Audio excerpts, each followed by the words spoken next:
speakers here, and I'll be introducing them as they come up.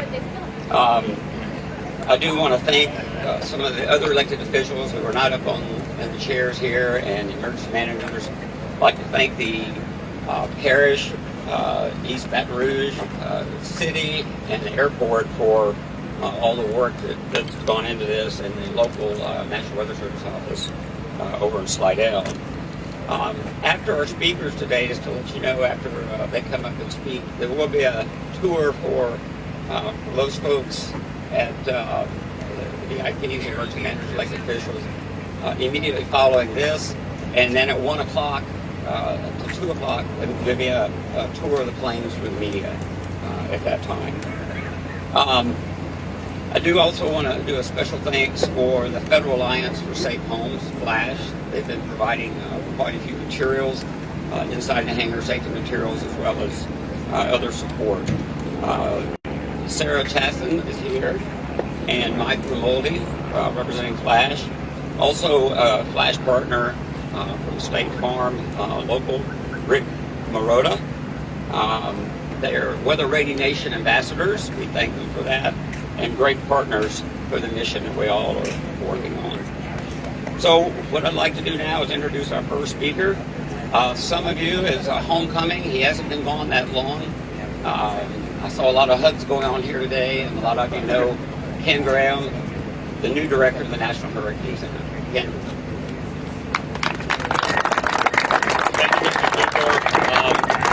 What a reunion. I know I've been here a long time, and I not only recognize some of the emergency managers, I'm recognizing the folks behind the camera as well. So, it's just what a nice reunion. Thank you, Governor, for being here. Mayor, of course, Driver Brock Long here. Just great event. Thank you all. Thank you, Baton Rouge, for hosting this. What a great venue. Love the new facility. I also want to say a big thank you to the team at the Slidell office, as Mr. Cooper said as well. It's a lot of work to put these things on, so I appreciate them. And a big thank you to our partners, the Air Force Hurricane Hunters, and also the Hurricane Hunters over at NOAA. Just wanted to get a round of applause. They just realize every year, so we have the data to do what we do. The 2017 was a pretty historic busy season, and the forecast set a record basically on the accuracy. So we keep getting better and better with the forecast, and even making strides with the intensity forecast as well.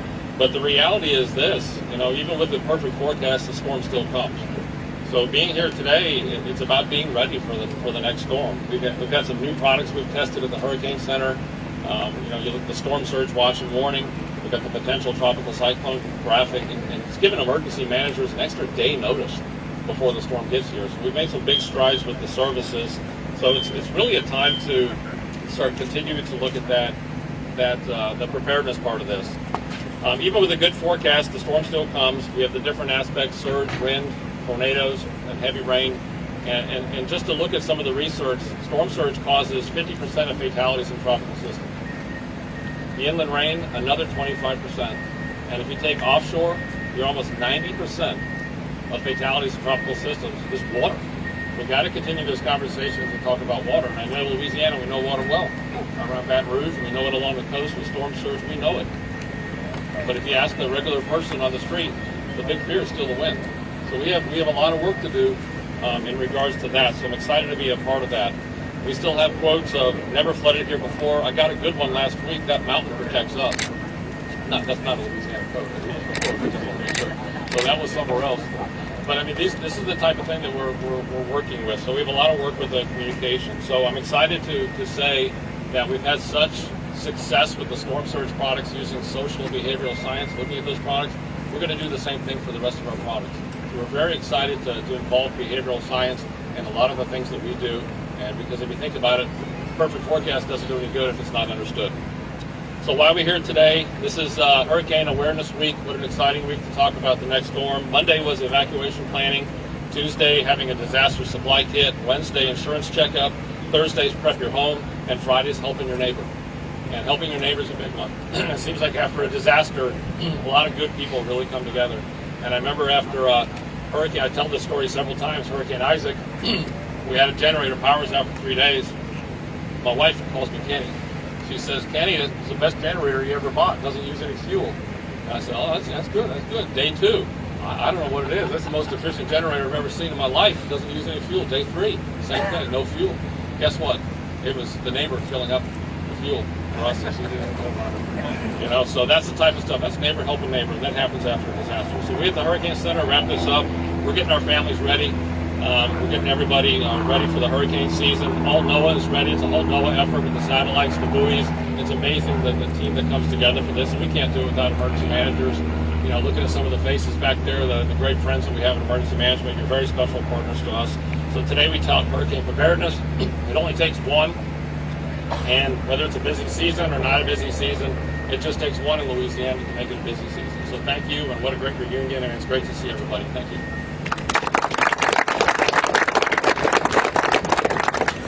Our next speaker is someone that has quite a varied background, and that's what you want to see in a FEMA administrator. And so with that, Brock Long, please come up.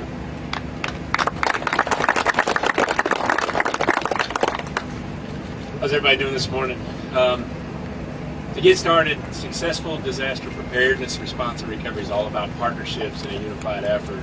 And not only are we here today to talk about hurricane preparedness and closing the gap on insurance, the gap that exists nationwide on insurance, but more importantly, holding very productive meetings as we go into the hurricane season with Governor John Bell Edwards, and later today we'll be meeting with Mayor Cantrell.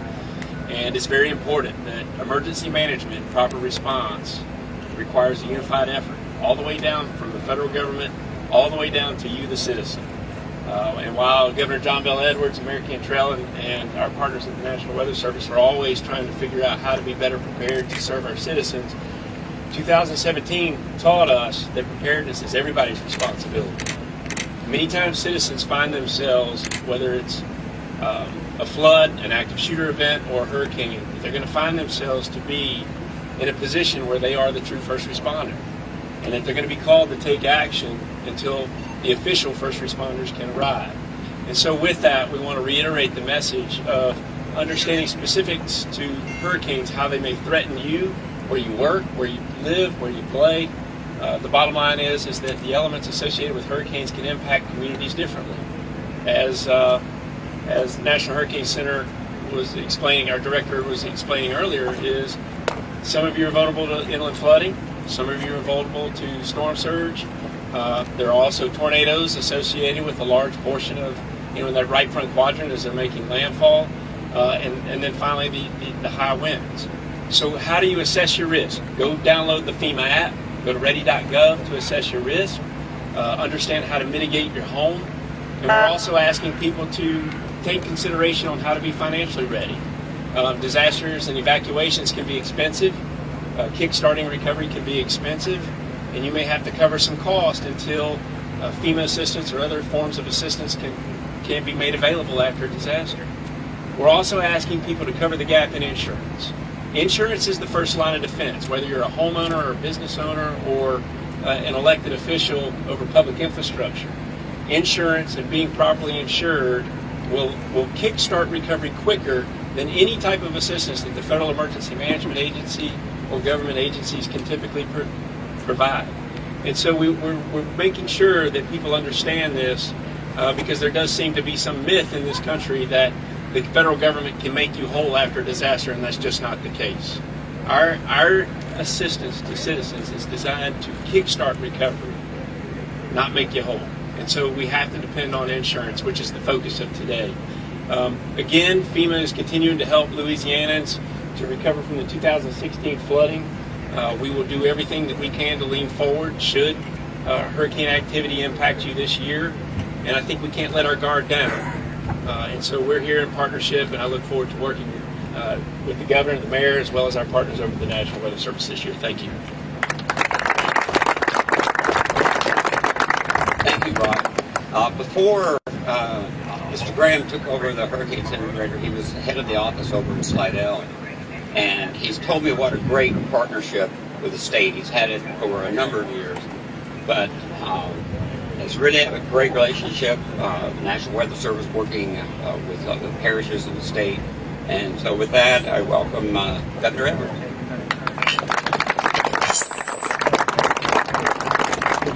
And Ken, I would second that. We got a great relationship and we communicate often. I would say too often. But it is a pleasure to be able to call on you. I want to thank all of you for being out here. This is critically important. As the name of Hurricane Preparedness Week would certainly mean, what it would mean is this is all about preparedness. You know, there's so much that we have to do. When it comes to disasters, we have to prepare, we have to respond, and we have to recover. Well, obviously, sitting here in early May, the task for us is to prepare. And so I want to thank all of the folks who are responsible for this tour that's happening this week around the country and for putting Baton Rouge as a stop on this tour, putting this to the state of Louisiana so that we can highlight the need to prepare. And I want to thank Colonel Ragusa and his staff and all the people who man this aircraft and fly it into hurricanes so that we have a better idea of what we can expect. I don't think I'll be joining you for one of those trips ever, but I really appreciate your service, and thank you so much, Colonel Ragusa. You know, every season brings new uncertainty. This next season starts on June 1st. And the one thing that I can be certain of, however, is that the state of Louisiana has a lot of really good, reliable partners who have been here multiple times, who communicate with us well. And I'm talking about Administrator Brock Long and his team, Tony Robinson and others at FEMA. Brock, thank you so much for the work that you've done. You know, you've not been the administrator for a year yet, have you? But he's been to Louisiana multiple times over that 10 months. And whenever I travel, in many cases around the country, I'm able to visit with Brock in those locations as well. So thank you for that partnership. I want to thank the Hurricane Center, the National Weather Service for their good work.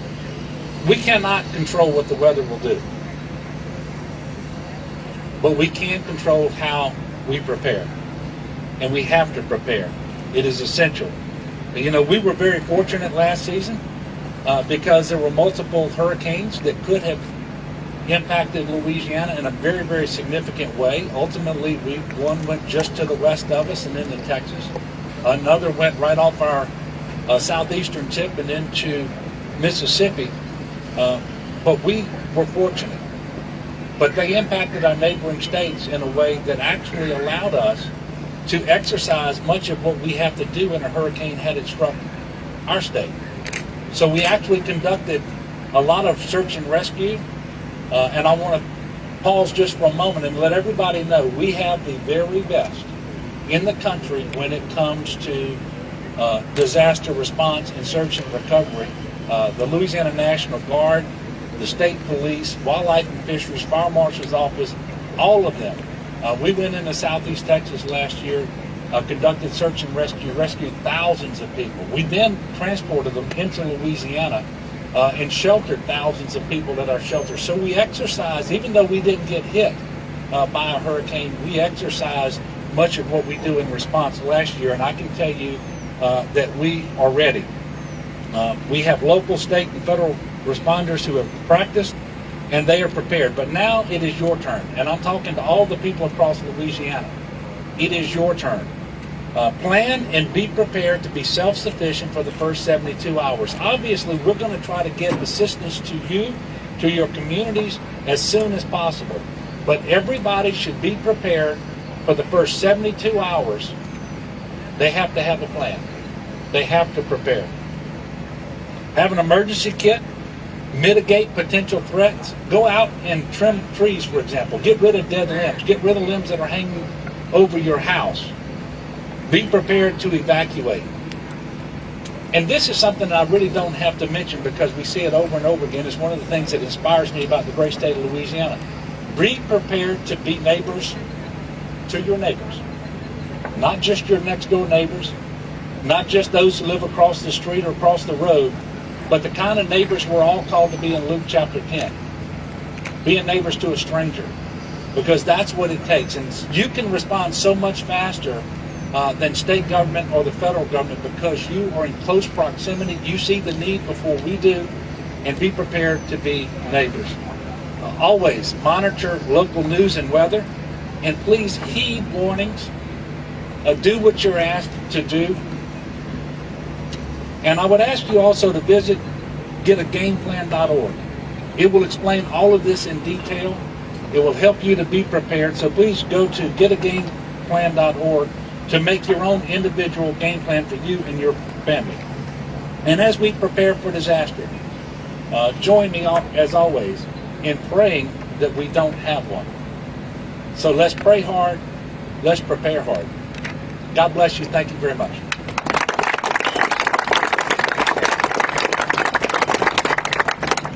Great comments on everyone being a neighbor. Really helps out. Our next speaker is the director of the Weather Prediction Center. It's Dr. David Novak. Dave.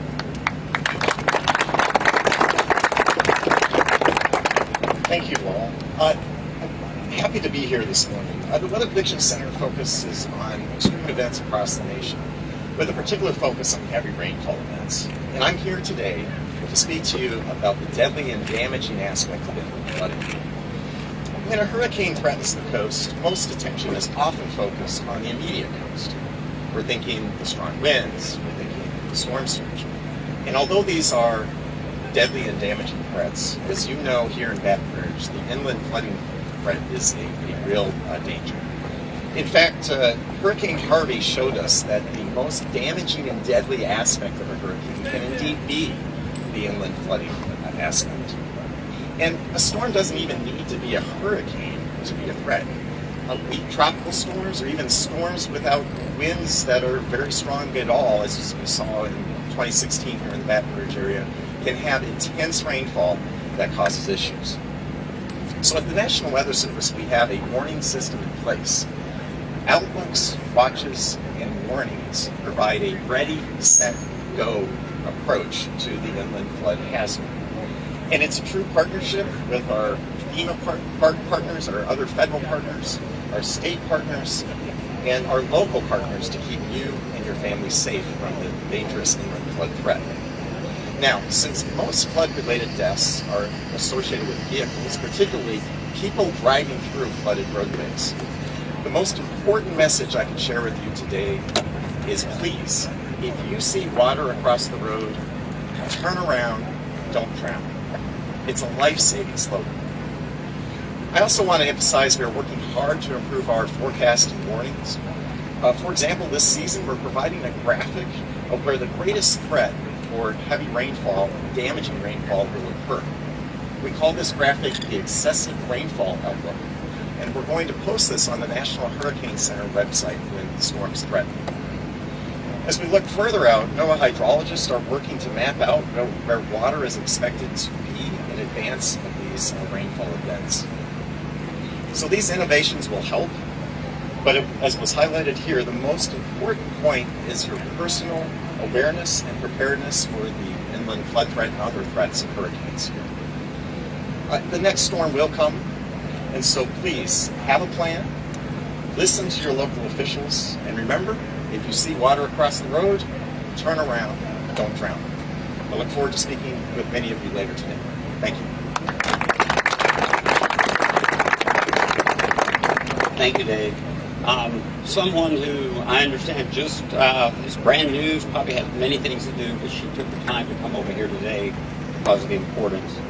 And I would like to welcome Mayor of New Orleans, Mayor Cantrell. Well, good morning. You know, I may be brand new to the mayor's office, but I am no way brand new to emergency preparedness and meeting our residents truly where they are in the time of need. I want to thank so much for the invitation to join you all this morning here in Baton Rouge, which truly does serve as an example of not only how we're in it together, but we're unified when it comes to getting ourselves prepared. Thank you so much for hosting Hurricane Preparedness Week. And in addition to that, in partnership with the National Weather Service. Because it's not a matter of if, it's when. But when it does occur, we want to be ready. And so I want to assure the residents of the city of New Orleans, as well as our partners right here in Baton Rouge, that the city of New Orleans is prepared for its residents, as well as in the need for any other parish, we're also ready to be activated because we are in this together. We have now in place, as it's been, ready.nola.gov for residents to go and sign up right now to ensure that the city knows where you are and what your immediate needs are. In addition to that, we want to also make sure that we, as we're doing this afternoon, are getting together with partners, with FEMA, with Mr. Long, as well as, of course, our governor. We talked about, the governor and I over a week ago, about preparedness, but also when disaster strikes. And not only our residents that are fortunate to have homeowners insurance, but we also recognize the population that are renters. And in the city of New Orleans, actually the majority are renters. And so we're wanting to be prepared as well to meet them where they are with the resources that are needed so that they too can be ready. As it relates to first responders, I do want to give a shout out and just say thank you so much. Because when you show up, you're almost like the face of the Lord, reaching out that hand and touching a heart. And it does matter. But also, I do understand that first responders are truly your neighbors. And so it has been echoed here today, and I just wanted to ensure that we are all in this together, and we are prepared, but you can never be more prepared. So I have a great opportunity to participate in the tour. I was walking around prior to coming here to the press conference and was picking up brochures and goods along the way. So I look forward to, again, going back, but most importantly, to continue the partnership with our emergency leaders so that we all can be better should disaster strike. Thank you so much.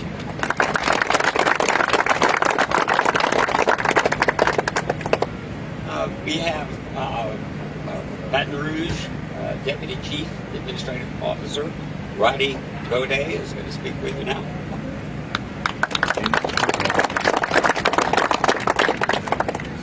Thank you. Well, I have the privilege of welcoming you all to Baton Rouge, particularly those of you who are not from the capital region. So welcome and thank you for coming today to a very important day. Our mayor, Mayor Broom, is in Washington, D.C., representing our parish in several meetings there. So I get the pleasure to welcome you. Anytime I'm in the presence of greatness, I want to take a moment to recognize that. Now, of course, I mean our esteemed panel here, but in this particular instance, when I reference greatness, I look out and I see a number of our military personnel, I see our National Guard members, I see first responders out in this audience, and I would just ask if we could all take a moment, particularly today, because they're the ones who are prepared on a daily basis, to take a moment and just recognize them and give them all a round of applause.